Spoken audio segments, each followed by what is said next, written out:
अब जरा तवज्जो दीजिएगा, बड़ा अहम पॉइंट है। देखिए, एक लफ्ज है स्टॉप। उसको जब बतौर फेल यानी वर्ब के तौर पर हम इस्तेमाल करते हैं तो उसकी दूसरी और तीसरी फॉर्म में ईडी का इजाफा होता है। लेकिन उस फेल को जब आप बोलते हैं तो ईडी के बजाय, यानी कि आप ईडी डा के बजाय टी टे की आवाज देते हैं। यानी नेटिव स्पीकर उसे स्टॉप्ड कहते हैं, ना कि stopped.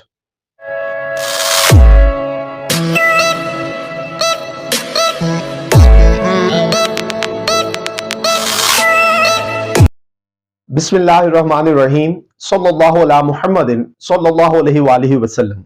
Welcome to the Biolish world. अस्सलाम वालेकुम, दिस इज उबैस अहमद। हम लोग easy and advance English for super beginners के लिए जो सीरीज शुरू कर रखी है हमने, उसमें हमारा पहला टॉपिक है एनाटॉमी ऑफ वोकल ट्रैक्ट। उसकी नेक्स्ट वीडियो में आज हम लोग बहुत ही अहम पॉइंट्स सीखेंगे। अब बेसिकली बेसिक साउंड्स के ऊपर बात हो रही थी, तो इस पर राबिया ने सर खुजाते हुए कहा, सर बात समझ में नहीं आई। प्रोफेसर अबू शिबली ने जवाब दिया, वो गुफ्तगू के दौरान मुख्तलिफ लफ्जों को मुख्तलिफ तरीकों से बोलते हैं जिन्हें हम कनेक्टेड स्पीच के कवानीन कह सकते हैं, जिनकी मैंने पहले भी कुछ मिसालें दी हैं।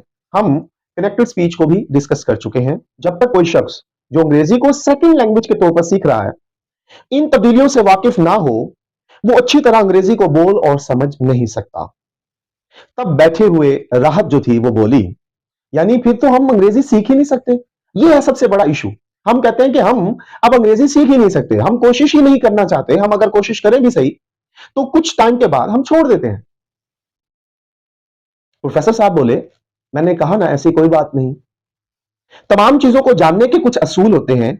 अगर हम उनको सीख लें, फिर मुसलसल कोशिश करें, तो हम बहुत कुछ सीख सकते हैं। अगर आप वाकई ही दिलचस्पी रखते हैं तो हम इसके ऊपर शुरू कर देते हैं अपनी लेक्चर। मैं कोशिश करूंगा कि आप सीख लें। तो मेरे पास एक अहम पेज है जिसकी वजाहत मैं अभी करूंगा। वो है इंसानी चेहरे की तस्वीर। फिर मुस्कुराए और बोले, डरना नहीं है। इसमें जगहों और मुकामात के नाम हैं जहां से हम मुख्तलिफ अंग्रेजी के साउंड पैदा करते हैं।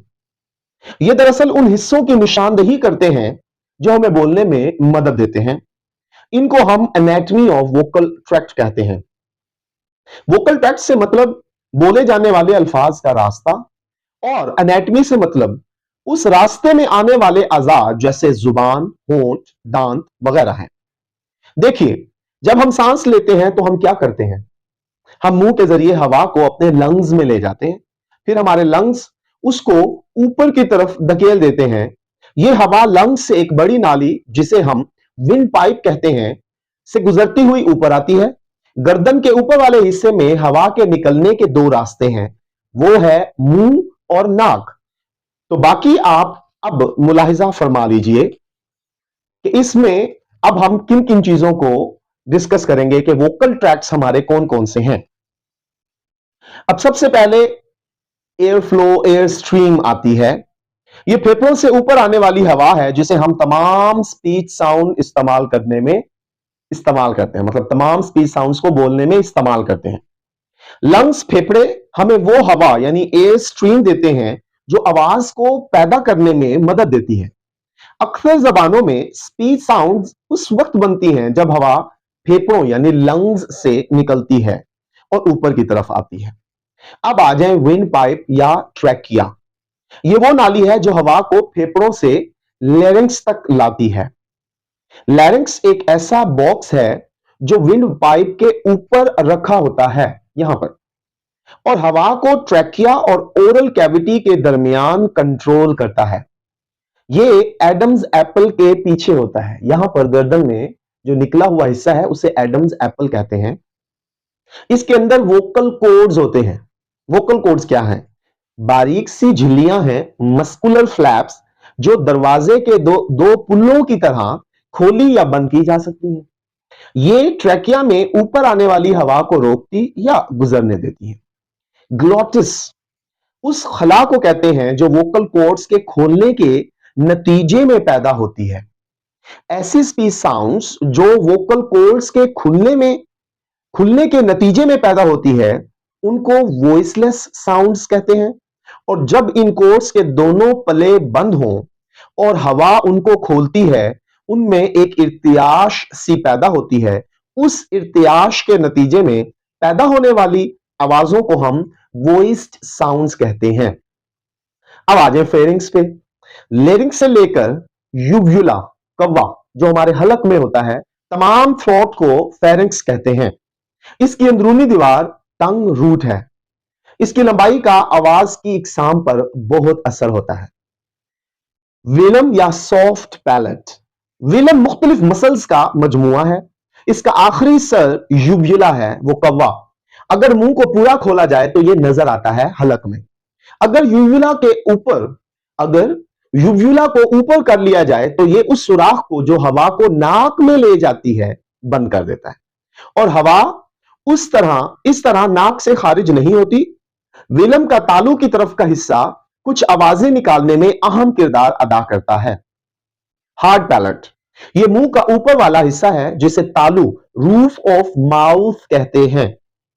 फिर आ जाए एल्व्यूलर रिज या टूथ रिज, ऊपर वाले दांतों के पीछे तालू की तरफ वाला मुंह का हिस्सा जिसकी सतह सख्त लेकिन गैर हमवार है। अपर टीथ, ऊपर वाले दांत जो कुछ आवाज निकालने में मदद करते हैं। लिप्स, दोनों होंठ कई आवाजों को निकालने में हमारी मदद करते हैं। टंग, जुबान तमाम स्पीड साउंड्स को निकालने में मदद करती है। इनको हम मुख्तलिफ हिस्सों में तकसीम करते हैं। टिप ऑफ टंग, जुबान की नोक। Front of tongue, back of tongue. Front of tongue, जुबान का ऊपर का सामने वाला हिस्सा। बैक ऑफ टंग, जुबान का पिछला हिस्सा जो सॉफ्ट पैलेट के नीचे होता है। अब इनकी एक फाइनल तस्वीर, पिक्चर जो है वो मुलाहिजा कर लें। जी व्यूअर्स, यहां पर हमारा पहला chapter anatomy of vocal tract इख्तिताम पजीर होता है। इसकी बाकी मांदा भी वीडियोस आपने मुलाहिजा की होंगी। अगर ये टॉपिक अच्छा लगा है तो प्लीज इस वीडियो को भी लाइक कीजिए, दोस्तों के साथ शेयर कीजिए, चैनल को सब्सक्राइब कीजिए। खुश रहें, खुशियां बांटें, अपना ख्याल रखें अपने इस चैनल का। अल्लाह हाफिज और नासिर।